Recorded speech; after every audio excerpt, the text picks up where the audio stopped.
If you're having trouble with falsetto, this episode is for you. Now, typically on this channel, one of my goals is to get you guys to learn how to change pitch over a speaking connection, or basically how do we change pitch without anything else changing? Because most students will tend to kind of fiddle, as they go up higher, they'll kind of squeeze and press on things, or they might kind of flip and break into falsetto. But for some students, I've actually noticed it's the other way around. Their voice is almost too coordinated and they can't seem to get into an easy falsetto. Now, today I want to explore with you how we can find a more floaty and free kind of falsetto coordination. And then number two, once we're in that coordination, how do we build more control around it so we can start to use it in our songs? Real quick, for those of you who don't know me, my name is Ivan. I'm a voice teacher who works with students from all around the world over Zoom.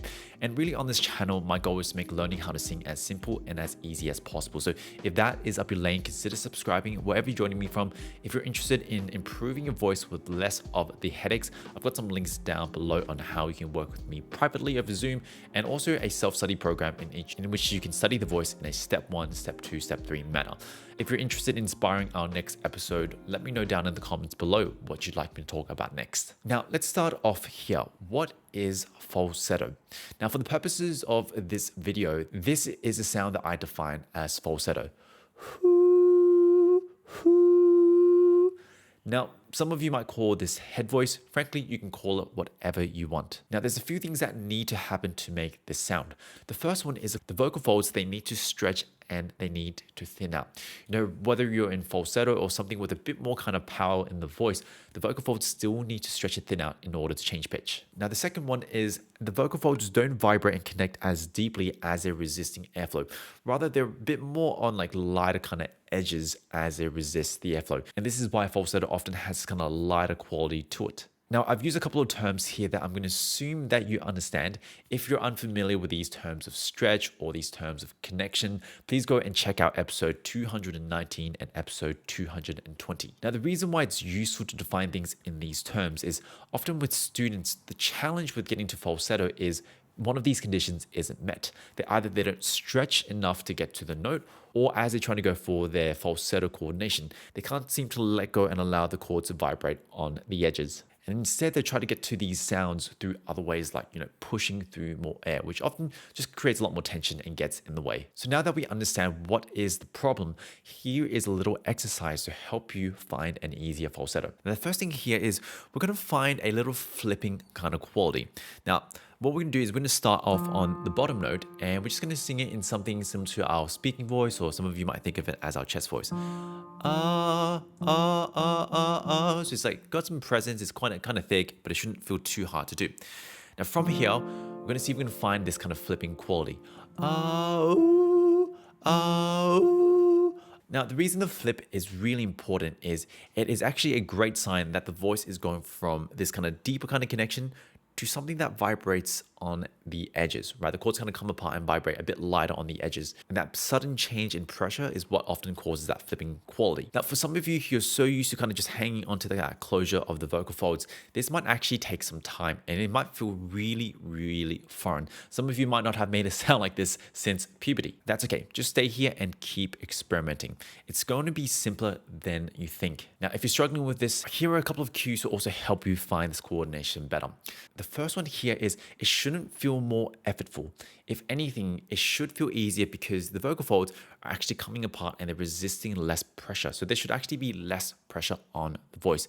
If you notice you're really kind of working harder to get to that falsetto quality, something is incorrect. Now, the other thing here is try to experiment with different vowels or different consonants, different sounds, because you might find one that is a bit easier. Now, typically for me, for example, going to an oo vowel allows me to find that kind of falsetto quality easier.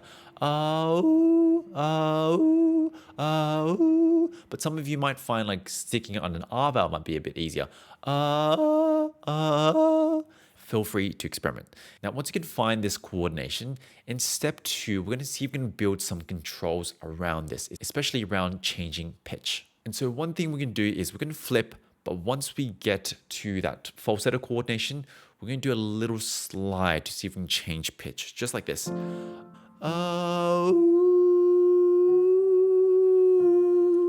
Now, if it's a bit shaky, don't worry about it too much. Just give the voice time to figure itself out and learn to coordinate. Sometimes they're just things that we can't control at that kind of microscopic level. Now, a really important cue here is just like some of our other exercises in other episodes, try to change pitch only. So what that means is if you notice that you have to like get a bit louder,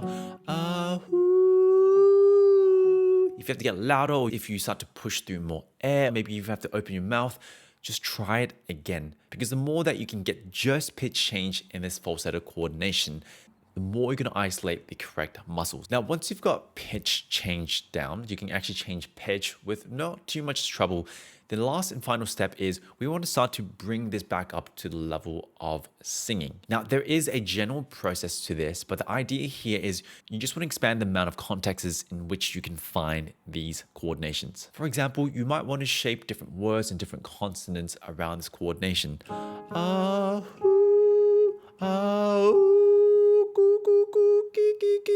And then maybe you want to try sustain.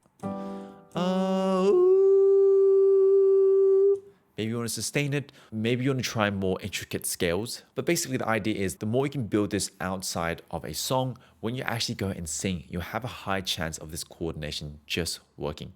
Now, if this is of use, I've actually talked about this process of like, you have this exercise that you can, find pretty clean coordination in. What's that process of gradually building that out into a song? I've talked about this more in episode 222. So if you're interested in that, just check that out after this episode. Anyway, we've come a long way. Today, we've talked about what exactly is falsetto, what are some easy ways to kind of access it, and then also how do we develop control around it so that we can bring this to a song. And we have talked about this at a very, very high level, but that's generally the process towards making falsetto easier. Now, if you really did find this episode useful, please leave a 5-star for this podcast. It really means the world to me, and it can help this podcast get out to more people. If you're on YouTube, any other kind of social media, and like, comment, share, all of those things would really, really help as well. Apart from that, my name is Ivan. I'm your voice teacher. If you're interested in working with me, links are down in the description. Apart from that, I will see you next week. Take care.